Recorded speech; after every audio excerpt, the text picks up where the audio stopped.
acho absurdo, de verdade, é a taxa de juros estar a 3,75, no momento em que a gente tem o juro mais alto do mundo, sabe? No momento em que não existe uma crise de demanda, não existe excesso de demanda, ou seja, nós ainda temos 33 milhões de pessoas passando fome, nós temos o desemprego crescendo, a massa salarial caindo. Só quem concorda com os juros altos é o sistema financeiro. Ninguém pode tomar dinheiro emprestado a 3,75, com juro real de 8%, se você descontar a inflação.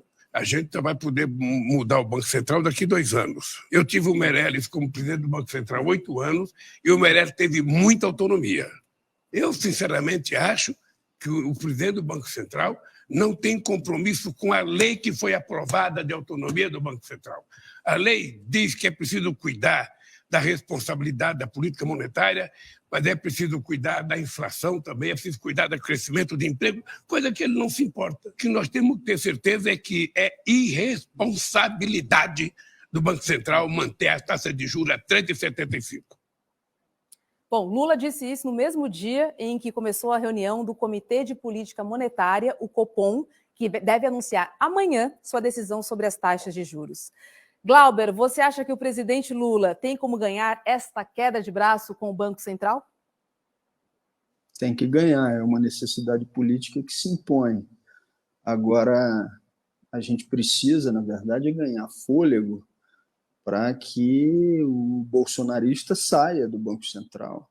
Ficar dependente exclusivamente de uma regra que garante autonomia ou independência para o banco, esperando só o mandato dele acabar, é a convicção de que ele vai estar lá para desempenhar o papel para o qual ele foi designado, que é defender os interesses do sistema financeiro, mais especificamente do rentismo. Então, acho que a gente precisa ampliar a nossa mobilização por um processo, sim, de revogação da autonomia ou independência do Banco Central.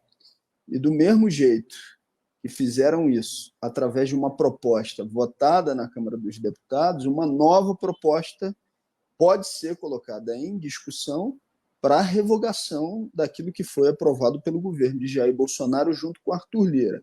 A pergunta que vem em seguida, e que deve ser feita mesmo, é: existem condições nesse parlamento, com a correlação de forças que está lá, de que uma revogação como essa venha a ser aprovada, se mantiver exclusivamente aquilo que são as articulações de Lira, Centrão, extrema-direita? Evidentemente que não.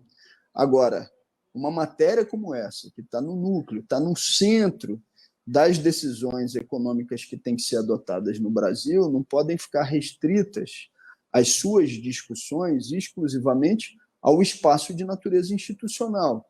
Essa tem que ser uma discussão nacional. E para que essa discussão seja nacionalizada, a presidência da República, o governo Lula, tem que ter a possibilidade e tem que estabelecer como prioridade política fazer essa discussão para além dos marcos que vão estar sendo impostos pela chantagem permanente do Lira, que se posiciona como um gerente dos interesses difusos do Centrão, por um lado, mas como um interlocutor permanente dos interesses do mercado financeiro, do rentismo, de outro. E não esconde isso. O tempo inteiro se gaba das relações que tem com o sistema financeiro, com o banqueiro X, com o banqueiro Y. Então, há uma necessidade de revogação daquilo que foi aprovado no governo de Jair Bolsonaro. Mas uma disputa como essa, se for a frio ou só dependendo das relações institucionais existentes, a gente não consegue vencer se não houver um amplo envolvimento da população brasileira compreendendo e participando do que está acontecendo.